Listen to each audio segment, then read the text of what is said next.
Assalamualaikum warahmatullahi wabarakatuh. Terima kasih sudah klik video ini. Kita akan bahas permainan dari turnamen Menorca Open di Spanyol. Teman-teman, pernah dengar nama Vasil Ivanchuk? Ya, buat yang baru suka catur, awal-awal baru suka catur pemula mungkin jarang mendengar nama Ivanchuk. Ivanchuk adalah grandmaster legendaris yang eranya Kasparov. Usianya saat ini 56 tahun. Tapi Ivanchuk sepertinya menolak untuk tua ya. Dan dia masih memiliki jiwa kompetitif yang sangat luar biasa. Saat ini dia bermain di Menorca Open. Dari 4 babak dia 4 poin, dan di babak kelima berhadapan dengan pecatur muda India Nihal Sarin yang baru saja secara live rating menembus 2700. Mampukah Nihal Sarin menaklukkan singa yang sudah tua? Kita akan bahas gamenya. Jangan lupa like, share dulu, subscribe, dan nyalakan lonceng notifikasi kalian supaya nggak pernah terlambat konten Herald Chess. Dan jangan lupa jadi membership di YouTube Herald Chess karena aku ada konten eksklusif. Durasinya lebih dari 1 jam. Nihal Sarin pegang bola putih. Kita balik dulu point of view-nya. Putih jalan E4, kemudian hitam E6. Pembukaan Prancis French defense. Kemudian putih D4, D5.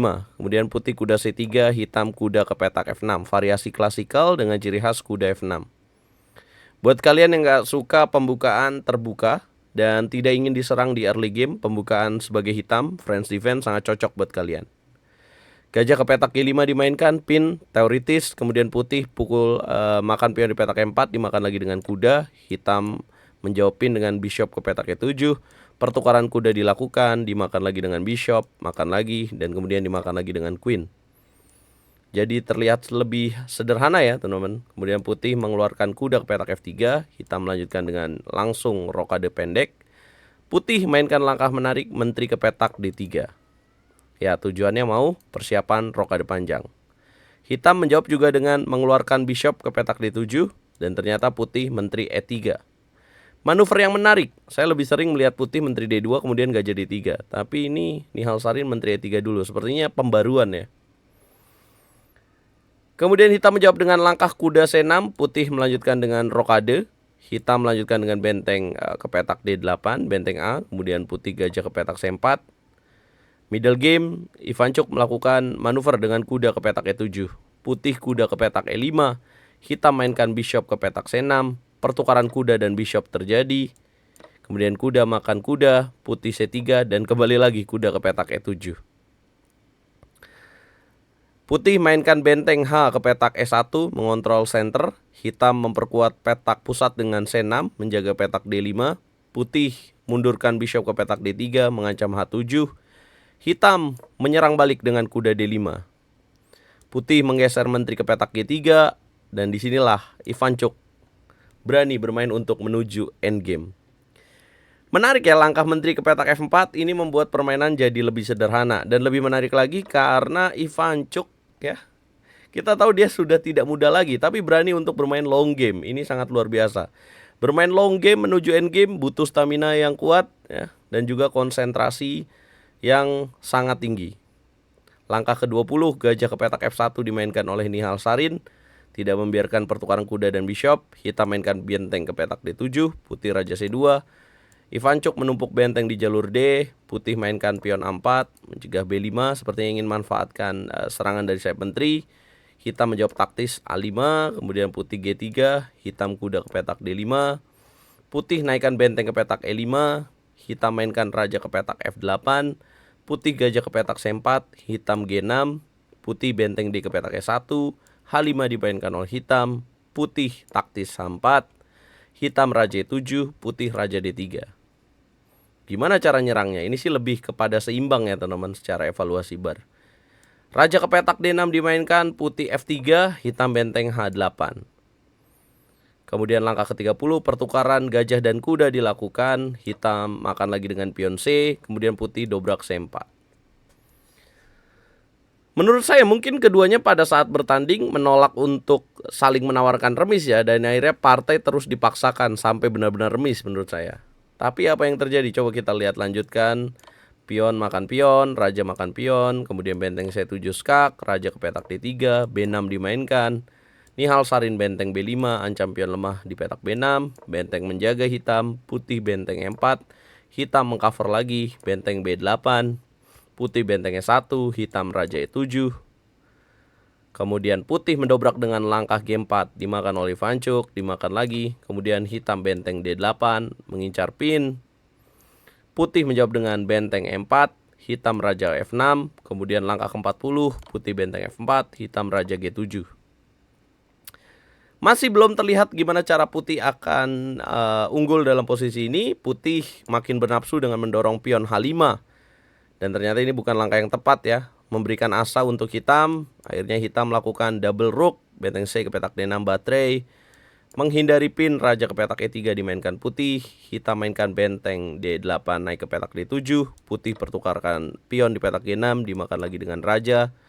Kemudian putih mendorong G5, hitam raja G7. Kemudian putih benteng H4, hitam benteng C7.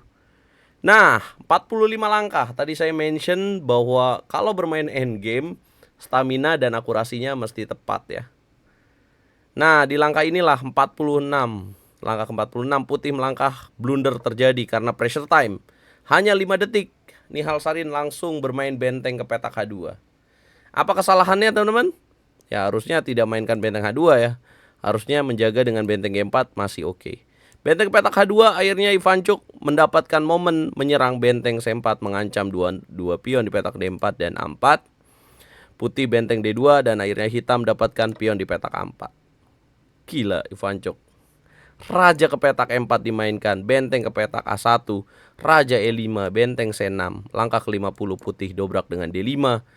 Hitam mainkan benteng E1, putih raja F4, hitam benteng D6. Lakukan pin, putih benteng D3, hitam naikkan raja G6, putih benteng D ke petak B3. Hitam mainkan dorongan pion E5 skak, putih raja ke petak F3. Hitam makan pion petak G5. Apabila raja menjaga dengan raja ke petak G4, maka tetap ada benteng E4, raja F3, benteng F4, dan pion akan tetap jatuh. Raja F3, raja makan pion. Tidak berani makan pion ini ya, karena hilang pion D5. Dua pion hitam unggul, putih benteng C3, hitam benteng D1. Kemudian putih raja E4, benteng S1 skak, raja D3 mundur, raja F6 dimainkan. Kemudian raja C2, hitam benteng E2 skak, raja D3 dimainkan, hitam benteng E1. Langkah ke-60 putih raja C2 lagi, kali ini dirubah. Ivancuk mendorong pion E4. Ya, waktu sama-sama kritis ya, 1 menit. Langkah ke-61 putih benteng C7, hitam benteng E3. Putih dorong pion B4 dobrak. Kemudian hitam menolak, A4 dimainkan, benteng B7 mengancam pion B6. Hitam benteng D3 mengunci pion D5. Benteng B7 makan pion B6. Hitam makan benteng, kemudian dimakan lagi skak, raja ke petak E5. Pion D5 dipastikan akan jatuh. Putih benteng ke petak A6, benteng D5, kemudian benteng A4, 2 pion lawan 1 pion. Ivancuk mendorong pion F5, langkah ke-67. Putih benteng A8, hitam mendorong pion E3, putih raja C3, hitam raja F4 menghindari skak di L8, raja C4, benteng ke petak E5, langkah ke-70. Nihal Sarin yang usianya terpaut cukup jauh menyerah di tangan Ivancuk, singa tua yang masih memiliki gigitan luar biasa. 97,2% akurasi dari hitam, sementara putih 91,8%. Gila ini akurasi tinggi, tetap tidak cukup, dan Ivancuk sangat luar biasa. Ini bermain pasti lebih dari 3 jam ya. Ivancuk akhirnya memiliki 5 babak 5 poin, memimpin jalannya Menorca Open di Spanyol. Ya, di babak ke-6 dia akan ditantang oleh pecatur muda lainnya, yaitu Lu Sangli dari India yang berjarak setengah poin aja. Ada 35.000 euro total hadiah dari turnamen Menorca Open yang setiap tahun diadakan guys. Ada nama Volodar Mursin juga, dan juga ada Messi of Chess Faustino Oro yang juga mengikuti turnamen ini. Ya teman-teman, apa komentar kalian buat video ini? Jangan lupa like, share, komen, dan subscribe. Luar biasa Ivancuk.